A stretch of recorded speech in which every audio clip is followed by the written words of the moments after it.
So I'm not exactly sure what happened there.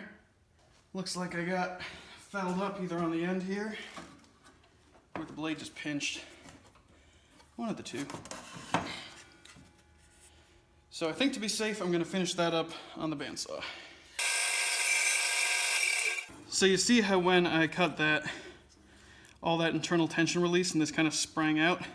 It's one of the risks of working with firewood or wood that's been dried for too long before you start messing with it. It contains a lot of internal tension. It can twist and warp kind of internally before you can do much about it. So that is probably what gave me the trouble on the table saw there, but it should still be workable, so I'm going to keep on going. Now for everyone asking why don't I do all my milling on the bandsaw, well, I'd like to. I don't really have a great resawing blade yet. This thing can do about this depth. Beyond that, it starts getting pretty tricky to do. And also, I don't have a good fence yet, which is going to be something I'm going to have to build. So, a couple things to look forward to. But as soon as I can order that new blade, I'm planning on it. It's going to be great. Now, I'm going against the conventional wisdom in the way I do these cuts. Which is to say, it's fairly dangerous. You're usually supposed to have your offcut piece on this side. That way, if it goes flying, it just goes that way. Might hit my chop saw, but it's not going to do anything too dangerous. By having this piece in the middle, it can get caught in the blade and get kicked back. That said, I'm fairly comfortable on this table saw, and I have a lot of room to get behind me if I need to back out suddenly, and hopefully I don't die. All that for a piece I probably won't be able to use for this anyway, but worth a shot.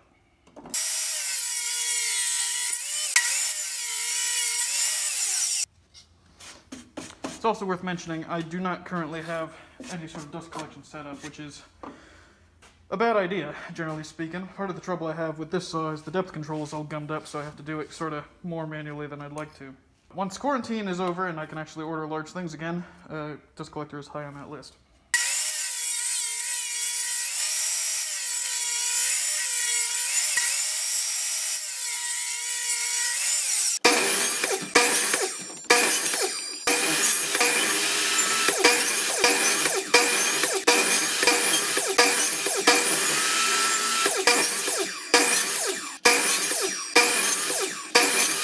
This is roughly what we're looking at for shape. Obviously this will be squared off here. So it won't be a huge cutting board, but I think it'll do the job.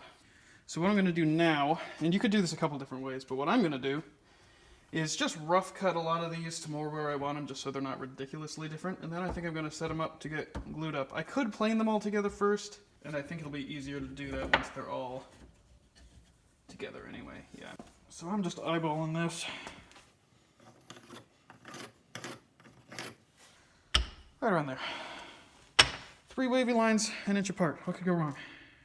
So again, it's a little bit more in line with what we're looking for here. Obviously it's not perfect at the end, but I'm going to wait until after I glue and all that to trim that up to make sure it's all nice and flush together. I've already marked where I had the cut line here, so I know which side I want up on all of these. With one exception, I actually changed this one because I noticed a defect that I didn't see earlier. So what I'm going to do is put these up, first of all, on a couple of flat pieces of wood. These happen to be the pre-finished bits, so the glue won't stick to them nearly as well, which means they'll be easier to remove because they're obviously not going to be attached to the final product.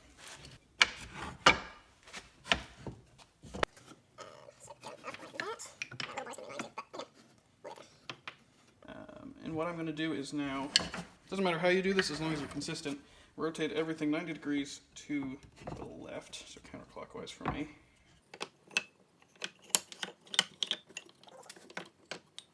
And once that's squared away, it's a lot easier to get the glue on all the surfaces, spread it out pretty quickly, rotate them all into place, clamp them together. Doing a single fairly liberal bead down the center of each, and I think that'll be more than enough. And once I get these clamped together, with any luck, you'll see that the squeeze out of the glue on the sides is going to be fairly uniform, and that's a good sign because it means A, you've got roughly an even amount of glue everywhere, and B, you're applying a roughly even amount of clamping pressure everywhere.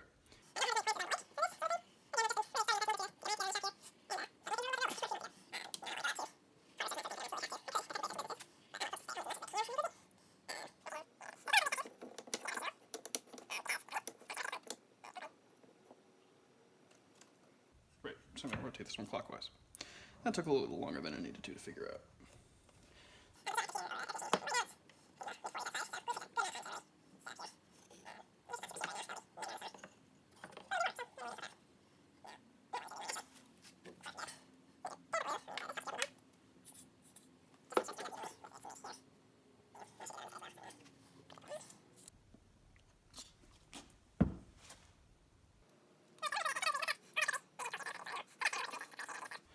Again, I'm not going for perfection on these, but I want to make sure it's about as good as I'm able to get it without going nuts.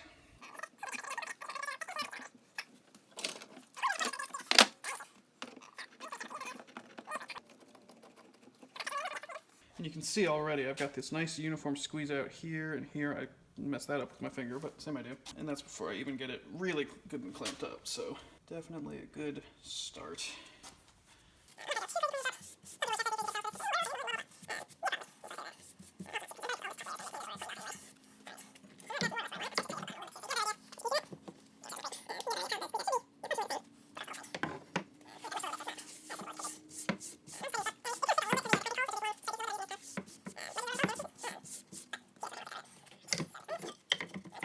And the reason I'm doing this, and I'll clamp these pieces together in their kind of sandwich mode, is to make sure that it's a flat surface across this way too. If you glue up without this sort of downward or upward pressure on it, what can happen is it'll flex or bow or cup, which means you either have to plane it a lot more and get it, a lot less thick and helpful as a cutting board, or you have to trash it and move on. And I don't want to have to do that, so I'm not gonna.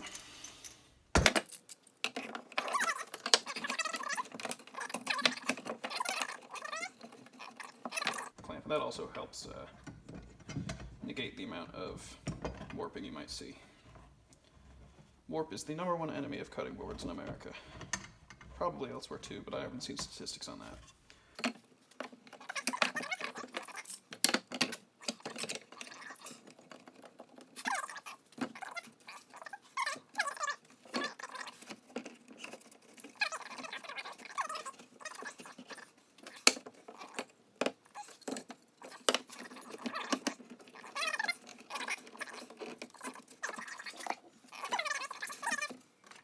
This is an interesting C-clamp with the sort of Mickey Mouse ears that I haven't really seen before. If anyone knows where that sort of design comes from or where you might find it now, I would be very interested to hear.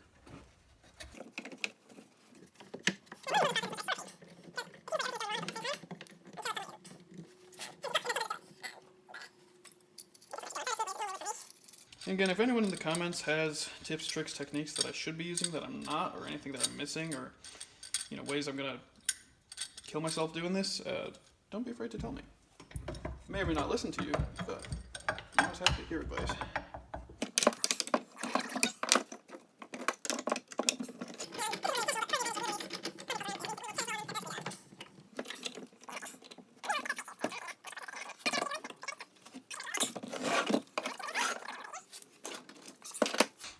Now, a lot of folks you see on YouTube will use approximately 1 million clamps every time they do something like this. And I think that's honestly the better way to do it, but I also don't think you have to. I think you can get plenty of clamping pressure with the half dozen or whatever I have on here.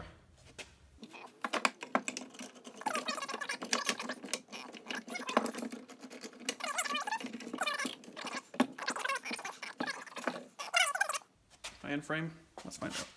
This is a C-clamp. It's shaped like that because it's a clamp shaped like a C.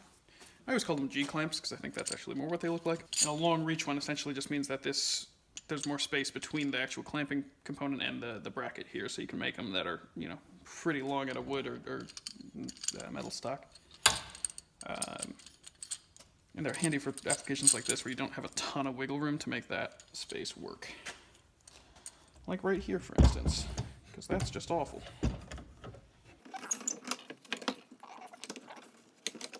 How much of this makes it into the video, do you wonder?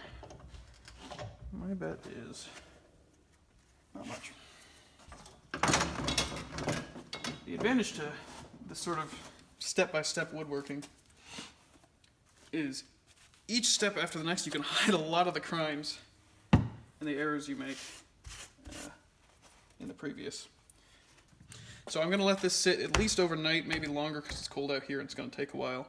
And then when that's ready to go, we'll go ahead and start planing it down, do some final shaping, and then it'll be pretty much ready to get some finish on it. Alright, it is now about 24 hours later. So we are going to take this apart and see what it's looking like. Now, I can already tell some of the glue has stuck to the cauls, but nothing too bad. Just pop.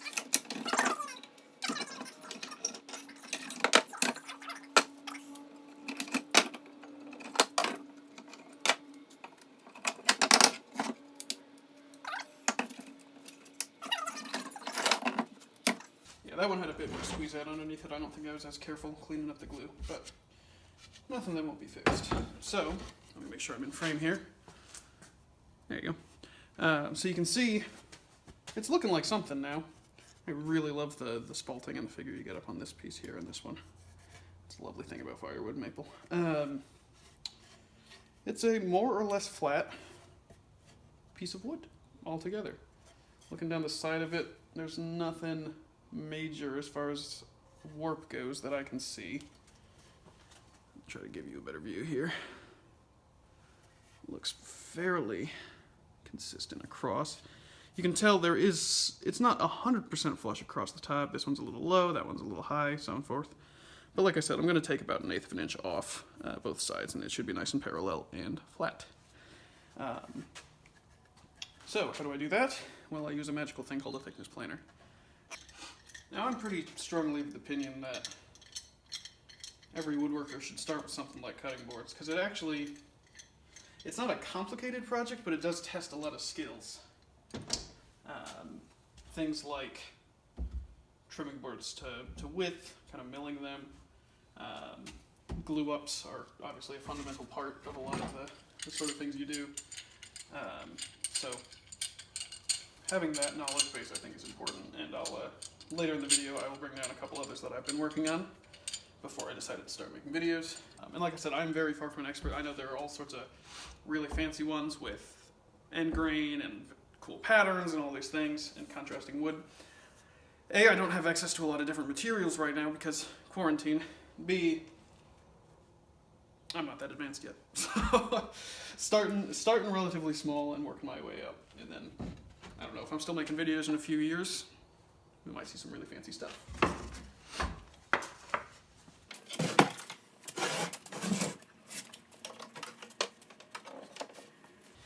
So what this does, in essence, is takes a piece of wood, you feed it through, it'll have a series of rotating knives along the top edge that cut a smooth face here. Once one side's flat, you can do the same on the other.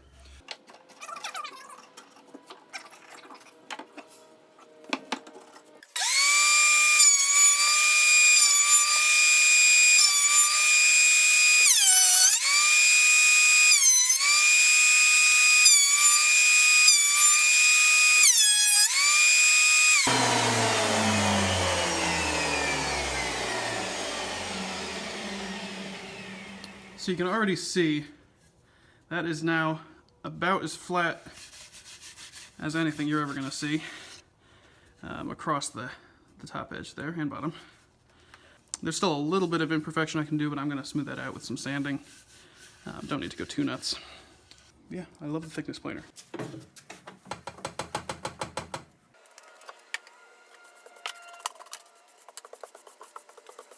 Might sweep that up later, we'll see. So what I'm going to do now is just true up the two long edges of the board using this guy.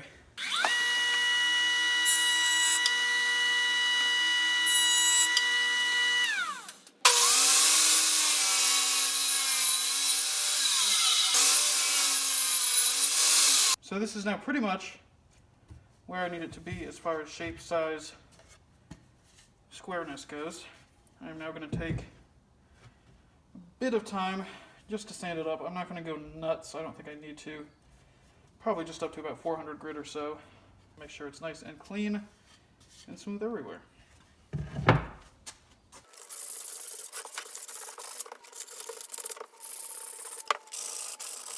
I'm sanding a fairly gentle round over on the sides, just to get rid of the sharp corners.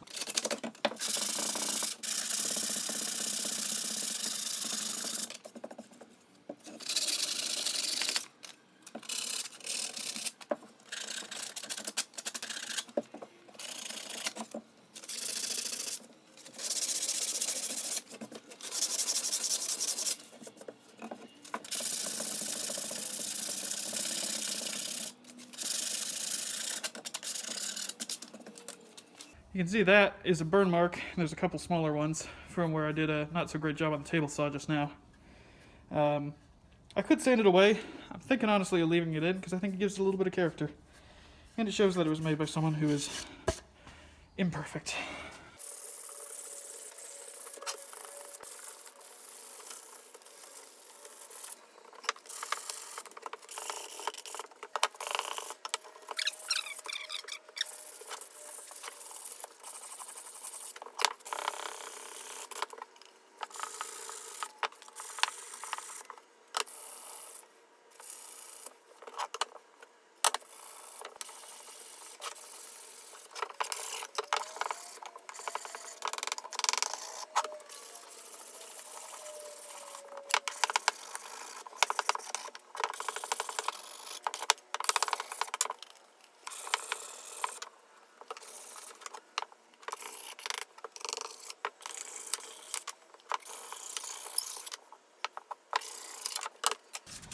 When you get into the really high grit sandpaper, it looks and almost feels just like construction paper.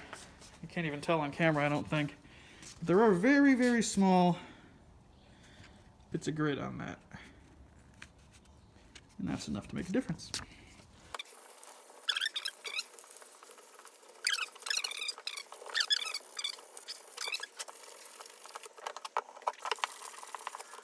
I decided to have this piece as the edge. Mostly because it's got, lighting's not great here, sorry, all this excellent wormy figure here. That wouldn't be ideal to have on the top, which is why again I put it on the edge here. And again, it's fairly shallow, so I think the staining process will mostly take care of that. But it looks lovely, so I want to keep it.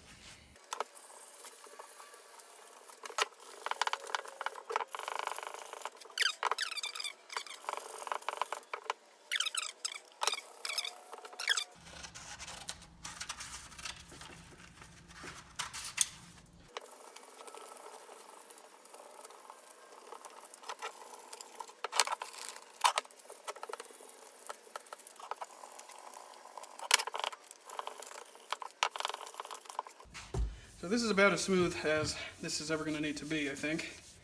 It feels just lovely right now. Talking about mistakes I've made, I think one of my bigger regrets about this is I didn't get, let's get a little closer, I didn't get quite a perfect joint in there in this kind of joint piece of wood here. And what I probably should have done was glue this piece up separately beforehand. Same with this one, although this one came out better. I don't think that's anything that's going to affect the use. It's just not quite as nice and joined up, but, you know, it'll work. So I'm going to dust this off really good, make sure it's clean. Going to go grab a couple other projects that I've been working on that I need to apply some finish onto. And then we're going to do some of that. This is a serving or charcuterie board I put together for my mom. Obviously I haven't finished the back yet. And one of the mistakes I made with this was it's got just a bit of warp kind of on this end from the glue up, and that's because when I glued this up I didn't use those horizontal pieces to get it nice and flat, and I didn't do a great job flattening it out afterwards either, and it seems to have gotten a little bit worse as this last coat, it's actually a little more evident on this side, as that last coat of polyurethane has cured. So you can see fairly wobbly. I don't really want to take this back to any machine and get it down just because I've already got finish on it. So I've got a couple different options, and what I think I'm going to do is put some cork feet on it, and that should hopefully absorb most of the trouble. So it's a mistake, but not one I can't do nothing about. Honestly, I may just relegate this one to being a piece of wall decoration or something like that, because it's still very nice. It's shaped like Connecticut, if you couldn't tell. And I'm quite pleased with how that came out, but again, it's not super well suited to being a cutting surface anymore, just because it's just a little goofy. But either way, I'm going to slap another coat of finish on it just for funsies. These here are a couple of coasters I made for my friend Charlie with a sort of inlay piece of wood here. I say inlay, it's just cut in on the sides. I think a single coat of polyurethane on these have already been stained obviously, but a single coat of poly on these will do the job. They're also very thick because it was the wood I had on hand and I didn't really feel like going much thinner than that. And I figured they'll be really good for indoor-outdoor use. They'll be indestructible, and you can use them as hockey pucks. And then there's this one, which is a sort of long vertical cutting board I made for my friend Rachel. And you can see one of the problems I had with this one, and this is one of the dangers of working with firewood in general, is, like I said before, it carries a lot of internal tension here. And so you see all these cracks and gaps here. None of these were here when I last applied the stain. And so I think what happened was, as I brought them inside to let them cure, a lot of that tension just got released with the temperature change in the wood. So this is probably not ideal for a cutting board anymore. I think what I will do is I will send it to her anyway. The center portion is still in good shape, so if she wants to just use that as a cutting board and be very careful, that's an option available to her. She can also use it as a serving tray, anything like that. Because it's still solid and it's still flat, but it's just got these cracks on the side. Alright, I'll get this set up, I'll start applying some finish to everything, and I'll be good.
That, in a nutshell, is the finishing process. If anyone out there has specific ways I could be improving or making this better, that would be good. The lesson I've definitely learned is that when I'm dealing with firewood, I should let it acclimate indoors a little while before I start gluing it up. My neighbor's taking some bottles out. Make sure that cracks like this appear before I start gluing things together and staining them rather than after. And also, you definitely learned my lesson about always using those perpendicular cauls on the clamping process for things like this. But again, I think I'll slap some cork feet on that and it'll level itself out pretty okay. And if not, I'll put a nail in the back of it and we'll use it as a wall decoration, because why not? But yeah, I think that's going to about do it for this one. All I'm going to do is apply a few more coats of polyurethane to all of these over the next couple of days, and then that should be good to go. I hope you like this video. Come back for the next one. We'll make some more stuff.